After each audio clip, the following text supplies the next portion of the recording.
warahmatullahi wabarakatuh.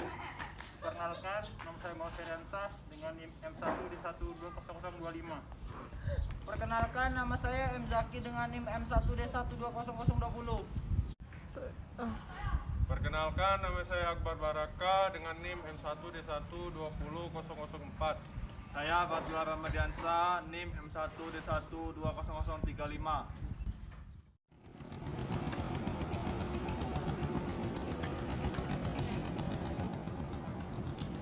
Baiklah, kami di sini akan menjelaskan atau menceritakan tentang sejarah Islam pertama kali di kota Jambi, tepatnya di kota Seberang.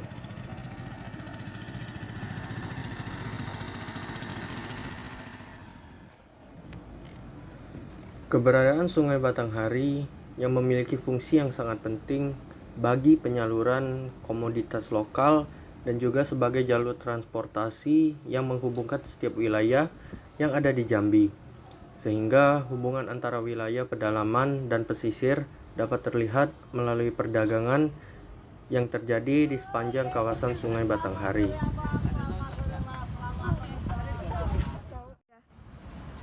Sungai Batanghari merupakan jalur pelayaran dan perdagangan yang strategis pada masa lampau, apalagi pada masa jayanya di Kerajaan Sriwijaya. Pada masa jayanya Kerajaan Sriwijaya, Sungai Batanghari sangat berperan penting pada masa awal masuknya agama Islam di Jambi.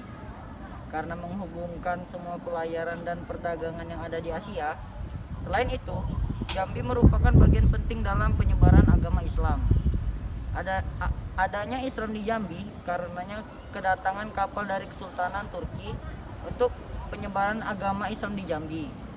Rombongan tersebut dipimpin oleh Ahmad Ilyas atau Ahmad Barus. Sejarah Islam pada masyarakat Jambi Seberang karena kapal rombongannya terdampar di Pulau Berhala. Ahmad Ilyas menghancurkan patung-patung berhala sembahan di Pulau Berhala sehingga Ahmad Ilyas dijuluki sebagai Datuk Paduka Berhala. 3. Bukti otentik yang dianggap benar mengenai proses Islami di Jambi yang dilakukan oleh orang Turki adalah ditemukannya makam Ahmad Barus atau yang lebih dikenal dengan Paduka Datuk Berhala di Pulau Berhala, yang saat ini menjadi wilayah bagian dari Provinsi Kepulauan Riau. Berdirinya lembaga pendidikan Islam di Seberang kota Jambi dan sekaligus ditemukannya pesantren-pesantren tertua menjadikan kota Jambi Seberang representasi perkembangan pendidikan agama Islam di Jambi. Masyarakat Seberang kota berkembang suatu cerita bahwa Syed Hussein Barakba adalah seorang ulama yang telah berjasa besar dalam memperdalam pengertian dan penghayatan masyarakat terhadap Islam. Dan dari cerita-cerita yang masih hidup di kalangan keluarga keturunan Barakba maupun dari orang-orang lain di daerah Seberang, tidak terdengar bahwa Barakba adalah pembawa Islam yang pertama di daerah Seberang kota Jambi. Tapi kehadirannya membawa pengaruh besar bagi perkembangan Islam di daerah ini. Masuknya Islam di daerah Seberang, kota Jambi bersamaan dengan pindahnya kerajaan Melayu dari daerah Tanjung Jabung ke pedalaman Jambi, yaitu Tanah Pilih. Pada masa pemerintahan Rangkayu Hitam, sedangkan sebagai pusat kerajaan berada di Tanah Pilih yang terletak di kota Jambi. Sedangkan orang yang pertama kali menyebarkan Islam di seluruh kota Jambi adalah Syed Husin bin Ahmad Barakba, dan kehadirannya membawa pengaruh besar bagi perkembangan agama Islam di daerah ini. Masjid Jami Al-Ihsaniyah didirikan pada 1880 oleh salah satu ulama kondang pada zamannya, yakni Sayyid Idrus atau Habib Idrus alias Pangeran Wirokusumo. Sayyid Idrus inilah yang juga membangun rumah batu tak jauh dari Masjid Al-Ihsaniyah. Rumah batu itulah yang mendasari penyebutan Masjid Batu karena masih satu lokasi. Penyebutan batu konon karena di daerah tersebut baru masjid dan rumah batu itu yang dibangun berdasarkan batu dan ubin. Sementara rumah dan bangunan lain masih terbuat dari kayu.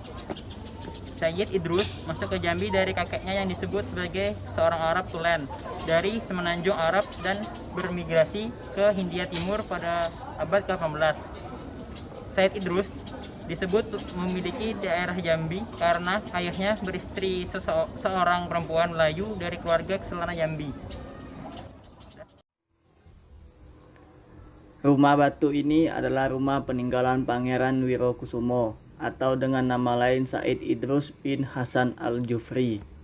Keluarga Al-Jufri berasal dari Hadramaut, Yaman. Pangeran Wirokusumo adalah seorang saudagar yang mempunyai hubungan besan dengan Sultan Toha Saifuddin. Rumah batu tersebut dibangun sekitar tahun 1830. Bangunan ini dirancang oleh arsitek Datuk Sintai, seorang keturunan Tionghoa yang memeluk Islam. Arsitek Datuk Sintai pada masa itu merancang bangunan dengan perpaduan arsitektur Melayu, Cina, dan Eropa. Unsur lokal Melayu tampak pada bentuk rumah panggung dan atapnya berbentuk limas. Unsur Cina tampak pada hiasan naga di atas bumbungan rumah, dinding depan, dan atap gapura di halaman rumah. Sedangkan unsur Eropa tampak dari tiang-tiang panggung dari bahan bata berbentuk pilar penyangga bangunan di atasnya. Situs rumah batu tua ini sangat cocok dijadikan sebagai sumber belajar sejarah Indonesia zaman pengaruh Islam. Karena situs rumah batu tua ini selain sebagai cagar budaya di Provinsi Jambi, rumah batu tua yang didirikan oleh Said Idrus yang bergelar Pangeran Wirokusumo ini memiliki nilai sejarah yang tinggi. Situs rumah batu tua ini milik Said Idrus Al-Jufri yang bergelar Pangeran Wirokusumo adalah asli orang Arab yang memiliki ayah mertua bernama Sultan Ahmad Badarudin. Kala semasa hidupnya, Pangeran Wirokusumo memiliki kedudukan yang penting pada masanya, yakni sebagai penengah antara Kesultanan Tasyafuddin dan bangsa Belanda. Sebagai Sultan Jambi pada masa itu melawan penjajahan bangsa Belanda agar negeri Jambi tidak dikuasai oleh Belanda, dan sebagai menyebarkan ajaran Islam di Jambi seberang. Peninggalan di bidang keagamaan dari pemerintahan Said Idrus yang bergelar Pangeran Wirokusumo yang saat ini masih ada, yaitu sebuah masjid di Kampung Oak, Kemang, yang mana makam Said Idrus yang bergelar Pangeran Wirokusumo tersebut terletak di samping depan masjid. Masjid ini dulunya didirikan karena tidak bisa lagi menampung jemaah untuk sholat Jumat akibat pesatnya perkembangan umat Islam di masa itu. Maka sekitar tahun 1935 direncanakan pembaruan masjid yang didirikan oleh Sultan Said Idrus tersebut.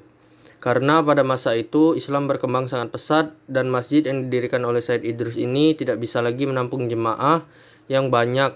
Maka Said Idrus mengajukan permohonan kepada pemerintahan Belanda, di mana dalam permohonan tersebut menceritakan bahwa masjid yang dibangun oleh Sultan Taha Said Idrus yang bergelar Pangeran Wirokusumo akan diperbarui. Setelah masjid selesai diperbarui, maka ulama-ulama yang berada di Kelurahan Olak Kemang mengadakan musyawarah bersama untuk menentukan nama masjid tersebut. Dengan kemufakatan ulama, maka masjid tersebut dinamakanlah Masjid Al-Ihsaniyah.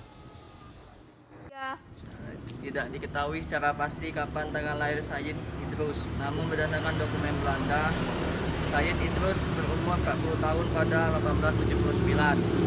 Dokumen itu juga mencatat sang Habib meninggal pada tahun 1905. Selain sebagai Habib sekaligus penyiar Islam, Said Idrus juga dikenal sebagai orang mediator ulum. Masuknya kolonial Belanda di Jambi kerap menimbulkan konflik dengan masyarakat kala itu. Disinilah Said Idrus muncul sebagai penengah. Karena karisma dan kecakapannya, Said Idrus diizinkan menikahi salah satu putri Sultan Nazaruddin. Dari pernikahan ini, Said Idrus diyakini menerima gelar Pangeran Wirokusumo yang disematkan oleh keluarga Kesultanan Jambi. Said Idrus juga dikenal sebagai dermawan yang kaya. Ia disegani Belanda karena kecakapannya sampai memiliki peran kuat di kesultanan. Ia bahkan diberi jabatan tinggi sebagai wakil sultan di ibu kota. Sebab pada masa itu, seorang sultan memilih tinggal jauh dari ibu kota untuk menjauhi diri dari Belanda. Satu tradisi yang masih bertahan sejak zaman hidup Said Idrus di Masjid Batu adalah makan dalam tempeh atau wadah besar secara beramai-ramai. Tradisi ini biasanya dilakukan saat memperingati Hari Besar Islam. Sebelum meninggal dunia, Said Idrus mendirikan sebuah masjid yang diberi nama Masjid Jami Al-Ihsaniyah. Ia juga dimakamkan tak jauh dari rumah batu dan masjid tersebut.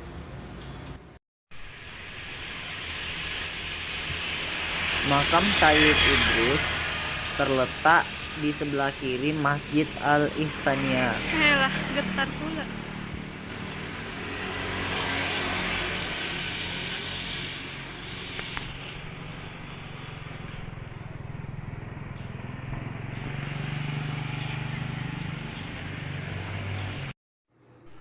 Selain rumah batu dan masjid yang berada di Kelurahan Olak Kemang, tetapi madrasah-madrasah yang ada di Jambi seberang, khususnya madrasah dan pondok pesantren yang berada di Kelurahan Olak Kemang yang ditinggalkan pada saat Said Idrus memegang kuasa di Jambi, erat hubungannya dengan Said Idrus pada masa hidupnya.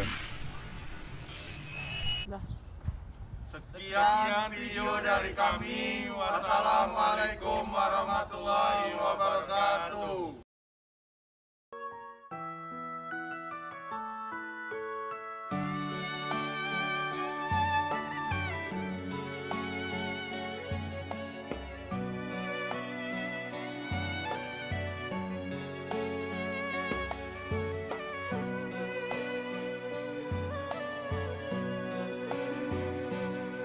Rangkayo hitam gagah perkaso, namonyo agung di mano-mano, sampai Mataram orang ngenali, usahkan pulo di Batanghari.